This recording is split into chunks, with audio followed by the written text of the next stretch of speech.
In the deepest vaults of the SCP Foundation, where humanity's darkest secrets are locked away, there exists a file that only those with the highest clearance may access. A file bearing the very first designation, SCP-001. Welcome to our channel. I am your guide through the unexplained. And today, we venture into the Foundation's greatest mystery. Part 1. The Enigma of the First Number. SCP-001. The first number in the Foundation's classification system.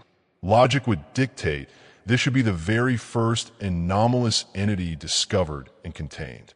But the truth is far more complex. When you attempt to access SCP-001 in the Foundation's database, instead of a single report, you're confronted with a list of proposals.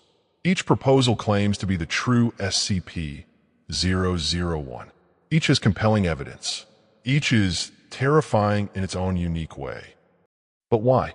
Why would the SCP Foundation, an organization known for its absolute precision in documenting anomalies, create such a labyrinth of information? The answer may lie within the very nature of SCP-001 itself. Part 2. The most terrifying proposals. Let me guide you through some of the most credible proposals. Each one could be the cause of our world's end, or may have already been. Proposal 1. The Gate Guardian. The first proposal we'll examine is the Gate Guardian.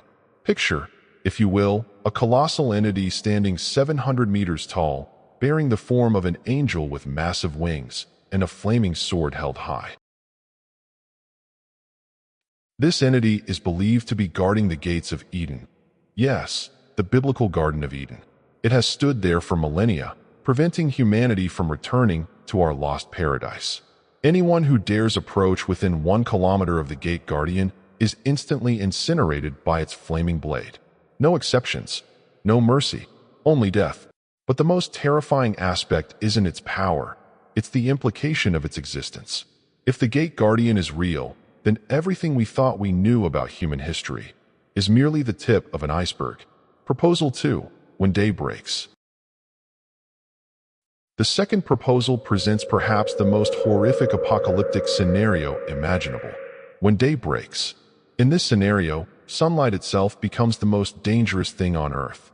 Anyone exposed to direct sunlight, even the smallest ray, undergoes a transformation. They don't die. No. What happens is far worse. Their bodies melt into a bright red mass of flesh, but they retain their consciousness.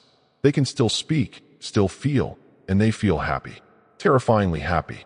These creatures continuously call out to survivors, trying to convince them that joining the flesh is the most wonderful thing that could happen. And the worst part, some people actually believe them. In the world of When Day Breaks, the last survivors must hide in darkness forever, knowing that even a single sunbeam could end everything they are.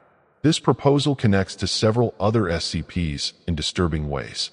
SCP-001. Instances, the melted beings, show similarities to other flesh-based anomalies the Foundation has encountered. It makes you wonder, are these isolated incidents or warnings of what's to come? Proposal 3. The Scarlet King. Our third proposal brings us face to face with what may be the most malevolent entity in the entire SCP universe, the Scarlet King. The Scarlet King isn't just a creature. It is destruction incarnate, pure annihilation, the enemy of everything good in the universe. According to reports, this entity once ruled over portions of reality before being banished. But its influence still affects our world through its children, extremely dangerous SCPs born from the Scarlet King's power. Here's where it gets interesting. Researchers believe that SCP-999, the orange blob known as the Tickle Monster, is the Scarlet King's final child. A child born not to destroy, but to heal. This could be humanity's only hope in the war against absolute darkness. The connection between SCP-999 and other Scarlet King-related anomalies like SCP-231 creates a web of terror and hope that spans the entire Foundation's database. It's as if the universe itself is balanced on the edge of a knife. Proposal 4. The Factory. Our final proposal takes us to the Factory, a location where anomalous objects are manufactured. The factory is described as a massive industrial complex, operating 24/7 without human intervention. Inside, strange machines continuously create anomalous objects and release them into the world. What's terrifying is that no one knows who or what controls the factory. Is it an ancient AI, an extraterrestrial entity, or perhaps the product of a civilization that vanished long ago? And more importantly, what is the true purpose of creating these anomalous objects? Are they weapons in a war we don't understand? Or simply experiments? The factory's connection to numerous made SCPs throughout the database suggests a conspiracy spanning decades, possibly centuries. Every anomalous object could potentially trace back to this source. Part 3. Why the secrecy? Now, a natural question arises. Why does the SCP Foundation create multiple SCP-001 proposals?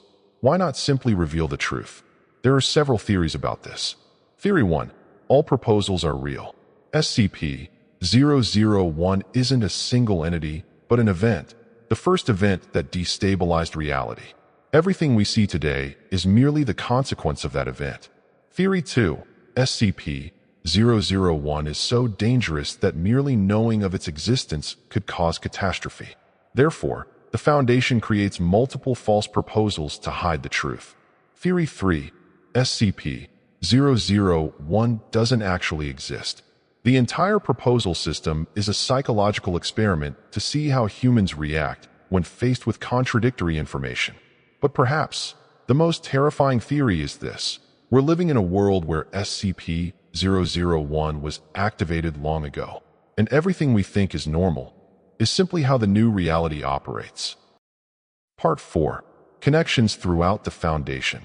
What makes SCP-001 truly fascinating is how each proposal connects to dozens of other SCPs throughout the Foundation's records. If the Gate Guardian is real, it explains the existence of other biblical anomalies like SCP-073, Cain, and SCP-076, Abel.